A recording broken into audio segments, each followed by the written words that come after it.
warahmatullahi wabarakatuh. Apa kabar hari ini? Tetap semangat dan terus belajar. Hari ini Syawingka Reski Emilia, motivator gelombang 19, akan mengirimkan tugas yaitu menjawab video atas pertanyaan mengenai Bimba A-I-U-E-O interview yang kedua.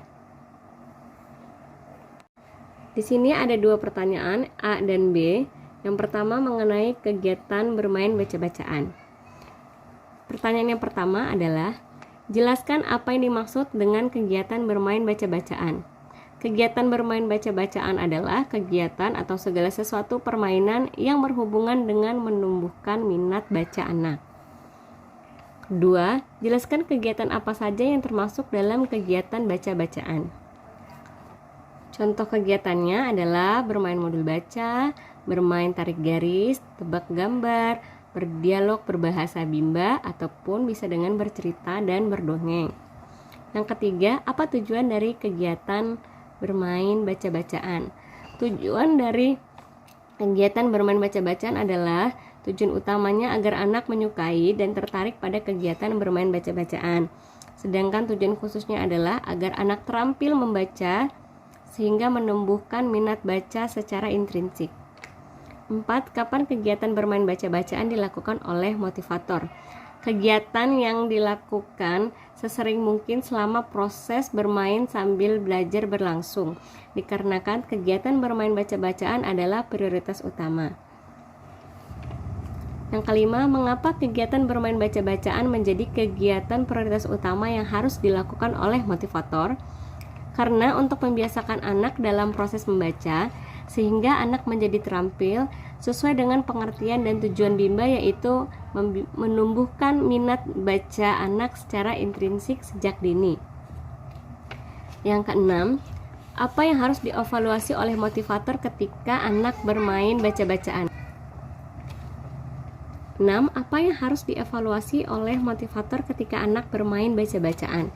Yang harus dievaluasi oleh motivator yaitu ada evaluasi afektif dan evaluasi kognitif.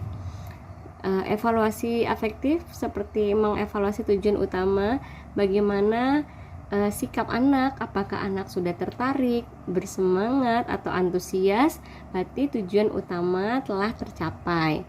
Sedangkan untuk tujuan khusus, kita mengevaluasi dengan evaluasi kognitif, yaitu memastikan anak itu terampil atau mampu dalam membaca, bisa mandiri dan menunjukkan sikap huruf, menunjukkan setiap huruf pada kata dengan cepat dan tepat, yaitu satu huruf satu detik. Yang ketujuh, bagaimana cara menerapkan kegiatan baca-bacaan bersama anak? Caranya adalah kita menggunakan teori jam bandul, yaitu motivator mengutamakan kegiatan baca-bacaan dengan sesekali memberikan selingan seperti bermain tarik garis, terus ada mewarnai atau mengisi kotak, tapi setelah itu dikembalikan lagi kepada teori awalnya, yaitu bermain baca-bacaan kembali. Setelah kegiatan selingan, kita masuk lagi kepada kegiatan inti, yaitu mempunyai syarat juga, yaitu motivator harus berparadigma Bimba dan menggunakan metode Bimba, yaitu fun learning. Yang kedelapan, apa dampaknya jika motivator tidak menerapkan bermain baca-bacaan? Dampaknya adalah anak menjadi tidak mempunyai minat baca atau tidak suka membaca. Jadi tujuan Bimba untuk menumbuhkan minat baca tidak tercapai. Kita masuk ke pertanyaan yang B, yaitu mengenai teori jam bandul. Pertanyaan pertama, jelaskan apa yang diketahui mengenai teori jam bandul dan berikan contohnya. Teori jam bandul adalah motivator harus memiliki kemampuan untuk memvariasikan aspek belajar dengan kegiatan belajar selingan lainnya, seperti halnya bandul yang memiliki sifat yang kembali ke tengah, yaitu kita memiliki kegiatan prioritas lebih banyak dibandingkan dengan selingan. Contohnya seperti ini, kegiatan prioritas adalah kegiatan bermain baca-bacaan.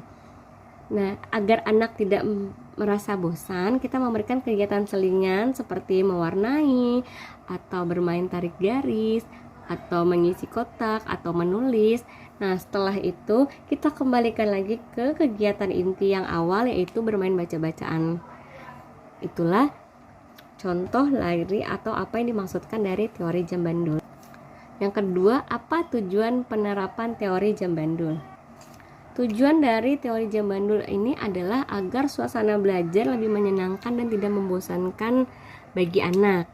Jadi, anak akan lebih bersemangat dan tertarik untuk mengikuti setiap kegiatan bermain baca-bacaan. Yang ketiga, kapan motivator menerapkan teori jam bandul? Teori jam bandul diterapkan ketika kegiatan inti sedang berlangsung. Tapi motivator tetap memprioritaskan kegiatan inti, yaitu bermain baca-bacaan, harus lebih banyak daripada kegiatan selingan. Yang keempat, bagaimana cara menerapkan teori jam bandul? Cara menerapkan teori jam bandul adalah motivator wajib berupaya mengarahkan anak bermain baca-bacaan bersama-sama dengan cara yang menyenangkan sesuai dengan kemampuan masing-masing anak. Dalam prosesnya, motivator fokus untuk melihat ekspresi atau afeksi pada anak, apakah anak sudah senang atau belum dalam melakukan kegiatan bermain baca-bacaan bersama-sama. Kedua, motivator membimbing anak dengan memberikan kegiatan selingan dengan durasi yang tidak terlalu lama. Pastikan kegiatan bermain sambil belajar prioritas utamanya adalah bermain baca-bacaan. Dalam prosesnya, motivator fokus melihat afeksi, yaitu ekspresi, dan kognitif, yaitu kemampuan anak. Hal wajib yang jangan dilupakan adalah motivator mengarahkan anak berperan aktif dalam kegiatannya, memberikan reward setiap 5 menit sekali, evaluasi afeksi yang dilakukan setiap saat, dan evaluasi kognitif yang dilakukan setiap 10 menit sekali. Yang pertanyaan kelima, bagaimana jika motivator tidak menerapkan teori jam bandul? Ketika motivator tidak menerapkan teori jam bandul, kegiatan bermain sambil belajar akan terasa membosankan bagi anak karena tingkat konsentrasi anak itu lebih rendah sehingga anak lebih cepat merasa bosan. Yang keenam, apa dampaknya jika motivator tidak menerapkan teori jam bandul? Dampaknya adalah anak akan menjadi tidak suka membaca atau malah lebih menyukai kegiatan selingan, sehingga tujuan Bimba untuk menumbuhkan minat baca anak secara mandiri tidak akan tercapai. Setelah itu jawaban saya untuk tugas belajar di luar kelas hari ke-28.